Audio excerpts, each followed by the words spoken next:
అన్నీ ఉన్నాయండి, ఒక కామం మాత్రం అది ఒక్కటే లేదని చెప్తారు వీళ్ళు. అన్నీ ఉన్నాయి, విపరీతంగా ఆకలి ఉంది, విపరీతంగా నిద్రపోతాడు, సెక్సువల్ ఫీలింగ్స్ మాత్రమే లేవండి అని చెప్తారు. ప్రియ స్నేహితులారా, మీకు ఎప్పుడైనా మీ అమ్మ మీద, మీ అక్క మీద, మీ చెల్లి మీద, మీ కన్న కూతుర్ల మీద మీకు కామ కోరికలు ఎప్పుడన్నా కలిగినాయా? కలగో. ఎందుకనంటే వాళ్ళ మీ పిల్లలు కాబట్టి. అలాగే యేసుక్రీస్తు వారు మనుషులందరిలోనూ ఆయన పిల్లలను చూసుకున్నారు. మనుషులందరూ ఆయన పిల్లలు. ఆయన పిల్లల మీద ఆయనకి ఎక్కడన్నా కామ కోరిక కలుగుతుందా?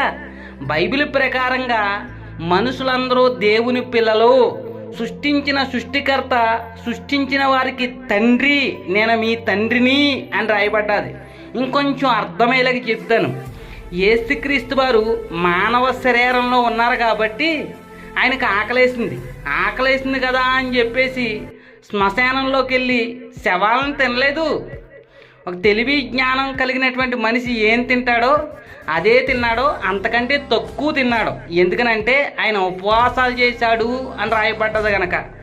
యేసుక్రీస్తు మానవ శరీరంలో ఉన్నారు కాబట్టి ఆయనకు నిద్ర వచ్చింది కదా అని చెప్పేసి చల్లగాలి కోసం బట్టలన్నీ ఇప్పేసి నగ్నంగా బూడిద రాసుకుని పడుకోలేదు. మనుష్యులు ఎలా నిద్రపోతారో ఆయన కూడా అలాగే నిద్రపోయాడు. అలాగే ఆయన మానవ శరీరంలో ఉన్నారు కాబట్టి ఆయనలో కామం ఉంది కదా అని చెప్పేసి స్త్రీలందరినీ చూసి కామ కోరికలతో వీర్యం కార్చుకుంటా పోలేదు. నగ్నంగా స్నానం చేస్తున్నటువంటి అమ్మాయిల బట్టలు ఎత్తుకుపోలేదు.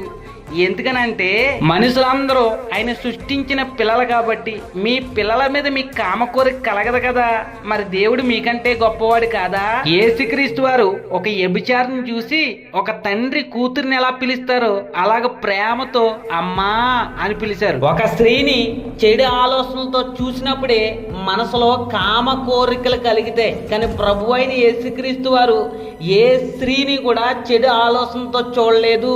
అందుకే ఆయనకి కామ కోరికలు కలగలేదు. కాబట్టి ప్రియ స్నేహితులారా, ఇలాంటి చిల్లరగాళ్ళ మాటలు నమ్మితే సంకనాకిపోతారు. దేవుడు ఒక గొప్పతనం తెలుసుకునేటువంటి ప్రయత్నం చేయండి. దేవుడు అనేవాడు ఆడామగా తేడా తెలియకుండా కామ కోరికలతో వీర్యం కార్చుకుంటా పోయేవాడు దేవుడు కాదు.